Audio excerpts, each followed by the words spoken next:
Hey everyone, and welcome to the show. Loss. It can feel like the absolute end of the world. Yeah, it could be overwhelming. But what if, and stick with me here, what if those final years, those years that Judith Viorst calls the final fifth, actually hold something more? Something like unexpected happiness or even just like meaning.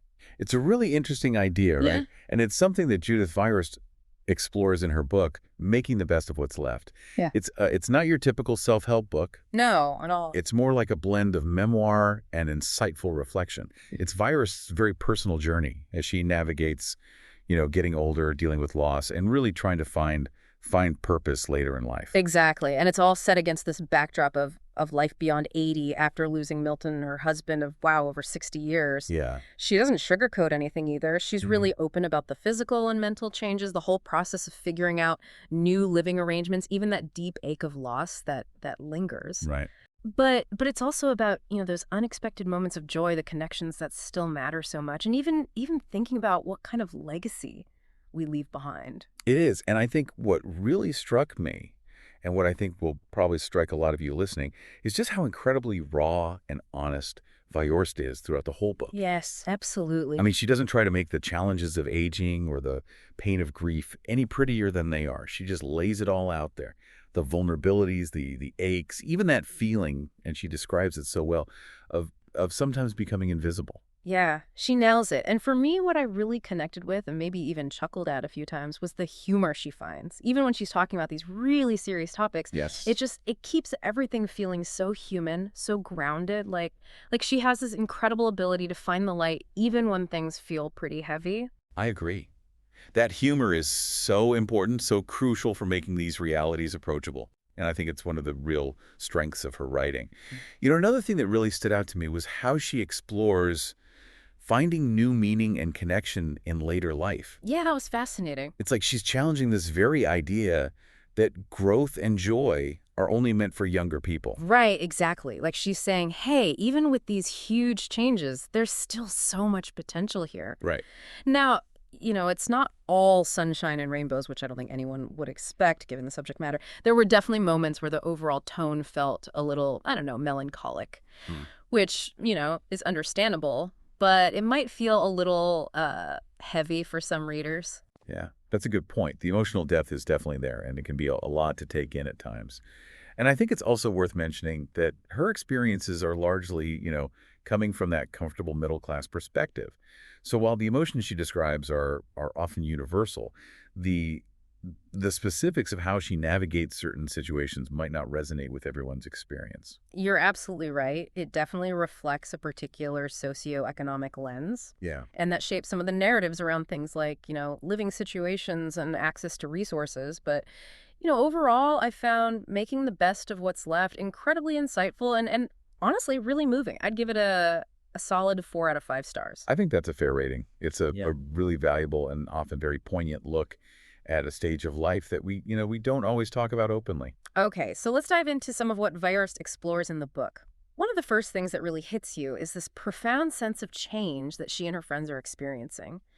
And it's not just one type of change either, right? Mm. No, not at all. It's really a whole uh, cascade of changes. You have the physical changes, the cognitive hiccups, and then, of course, you have the move to a different living space. Right. Like her transition from, that beloved house in Cleveland Park to a smaller apartment. Hmm. That move that really, really underscores a core insight about aging, which is that it often requires us to give up things that are deeply cherished anchors of identity and comfort. And that longing for her old home, it comes through so strongly in her writing. It's almost like the house itself was a character in the story. I know, right? Part of her and Milton's shared history.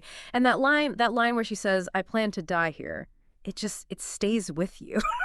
So this wasn't some like spontaneous decision to move. No, no, no, no. It was definitely driven by the increasing realities of aging. Milton, for example, despite his athletic past, he was dealing with a number of health issues that made navigating their multi-story home increasingly difficult. I see. And then Judith herself, she had that fall. Oh, It right. was kind of a darkly comic moment in the book, actually, where Milton loses his balance and accidentally knocks her down. Yeah. But as unfortunate as it was, that incident really highlights the unpredictable nature of aging Mm. and the real need for a safer, more manageable environment. It's definitely one of those moments where you can't help but laugh a little, even though it's serious. Yeah, totally. The image of them both being wheeled into the ER is just, it's almost surreal, It is. but it really does drive home that practical need for change. Exactly. Hmm. And Vios doesn't shy away from the emotional toll of downsizing either. Yeah. You really feel that weight of having to let go of a home filled with decades of memories Yeah. and just the sheer magnitude of the task, sorting through, 15,000 books, all those accumulated belongings. Hmm. She even makes this humorous comparison to the Collier brothers, those infamous hoarders, Yeah, yeah. as they're going through this mountain of possessions. And it really makes you think about our own attachments to the places and things that surround us. It does. It does. And it's not just the physical environment either. The book also touches on how relationships evolve, especially with adult children. And while the love is clearly there, there's definitely this shift in the dynamics that can lead to this feeling of, I don't know, being overseen or managed. It's such a tricky thing to navigate. Adult children naturally want to make sure their parents are safe and well cared for, but sometimes that can clash with the parents' desire for independence and autonomy. Right, right. And the War of the Car Keys anecdote that Viorst shares, that's a perfect illustration of this tension. Despite a couple of minor incidents, Judith was initially really resistant to giving up driving. She saw it as this major loss of her freedom. Of course. And she quotes the writer Roger Angell, who so eloquently puts it. He says that the desire to still feel here, to be present and engaged in the world, that's a really powerful motivator as we get older. It makes sense. That desire to still feel present and engaged is so strong. And she also explores this theme of invisibility that can kind of creep in with age, right? Yeah, yeah. And it's not just about how, society might overlook older individuals. It's also about how they themselves might start to place these limits on what they're willing to do or how they present themselves to the world. Absolutely. There's this anecdote about a shoe store where all of a sudden the attention shifts to the younger customers. Yeah, I remember that. And it captures that feeling of the world's gaze moving on. And what's really interesting is how older individuals might start to internalize those perceptions. They might become hesitant to participate or express themselves the way they used to. That's so true. And her exploration of loneliness, that reveals another really crucial insight. Uh-huh. Loneliness, it's not just about being physically alone. Yeah. It's about the erosion of those meaningful connections, the feeling of being unseen. And that can be a particular challenge later in life. It really is. It's almost like a loss of agency in a Yeah. way. And then the book also delves into, the cognitive changes that can come with aging, what she refers to as mental slippage. Yeah. There's this constant worry about memory lapses and trying to figure out if it's just normal aging or something more serious. And the humor she uses when she's talking about this anxiety, it's so effective. Like her internal monologues about misplacing her glasses. Oh, yeah, totally. It's so relatable. And then her poem, Losing It, it really captures that fear that's lurking underneath, but it does it with a touch of lightness. It does. It does. And the doctor's advice she includes in the book, to be as patient with your slowing mind as you are with your slowing gait. I thought that was a really comforting perspective. It is. It really is. It kind of normalizes the experience. And then, of course, a significant part of the book focuses on loss, particularly the loss of Milton.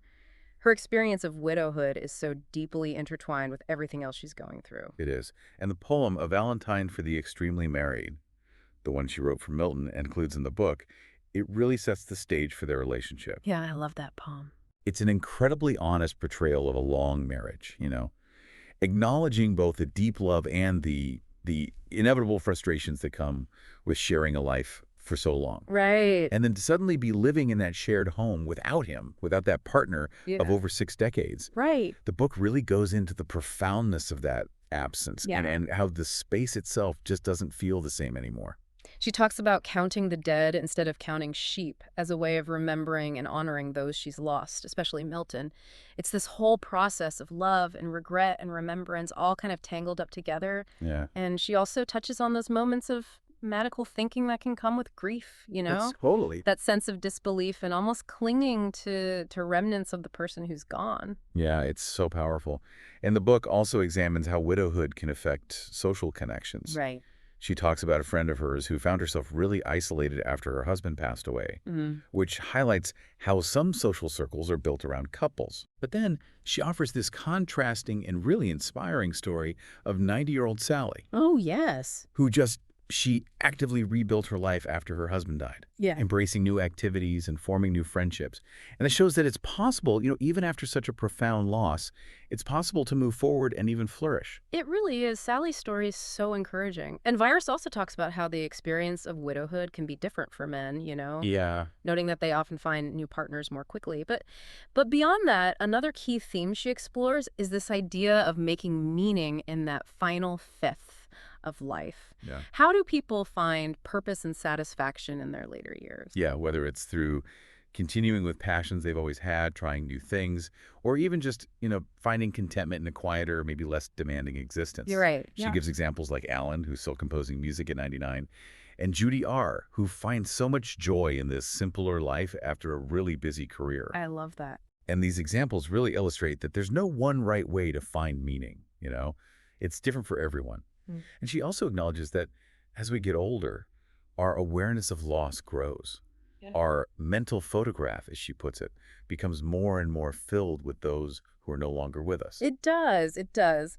But even with the presence of loss and the realities of aging, Viorst dedicates a good chunk of the book to exploring, well, how to pursue happiness in those later years. Yeah. And she covers a lot of ground, from letting go of those minor irritations to cultivating gratitude, mentoring others, and this is so important, embracing laughter. Yeah. That idea that laughter can sometimes be a real pathway to happiness. It's so true. And the practical advice she includes, things like, being willing to ask for help when you need it. That's crucial for maintaining independence and preventing falls, things that can have a huge impact on your quality of life. Right. She also touches on this really interesting concept called the happiness curve. Oh, yeah. Tell me about that. It's based on research suggesting that happiness actually tends to trend upward again in older age, Yeah. after a dip in midlife. The idea is that as we get older, our expectations change, our ambitions maybe mellow out a little bit, I see. and we often experience a greater sense of contentment and gratitude. It's a really hopeful message. It is. It is. And Viorst also encourages, older adults to stay engaged with the world around them, Yeah. to find even small ways to contribute, like voting, emphasizing that it's never too late to make a difference. That's so important. It is. And then, she tackles this really significant issue of loneliness, which, as she points out, can affect people of all ages. Oh, absolutely. But the loss of loved ones and changes in physical abilities, those things can really intensify feelings of isolation later in life. They can. And her story about Pam taking her elderly uncle out to lunch, that really illustrates the challenges of just maintaining social connections when mobility becomes an issue. Yeah, that was heartbreaking. It was. Yeah. And the book doesn't shy away from acknowledging the deep sadness and helplessness that can come with experiencing profound loneliness. No, it doesn't. But, and this is important, Viorst also offers some potential ways forward. Okay. She emphasizes the vital role of meaningful relationships, staying involved with others, being part of a supportive community. She shares examples of programs that are designed to foster connection and really encourages people who are struggling with loneliness to actively seek out those connections, even when it's hard. That's good advice. So ultimately, making the best of what's left is, well, it's a really honest, often funny, and ultimately hopeful exploration of this final stage of life. It is. It doesn't pretend that the challenges aren't there, but it also highlights the real possibilities for finding meaning and connection and yes, even happiness in our later years. It's a great reminder that those fundamental human needs, the need for connection, the need for purpose, those things, they endure throughout our lives, no matter how old we are. So, if this exploration of life's final chapter has resonated with you, be sure to like and subscribe for more deep dives into insightful works. You can find a link to purchase Making the Best of What's Left on Amazon down in the description. Thanks for joining us today. We really appreciate you spending time with us. We'd love to hear what you took away from this discussion, so please share your favorite moment or thought that struck you down in the comments. And if you know someone who might find this interesting or helpful, please share it with them. Let's keep this conversation going. Until our next deep dive, take care.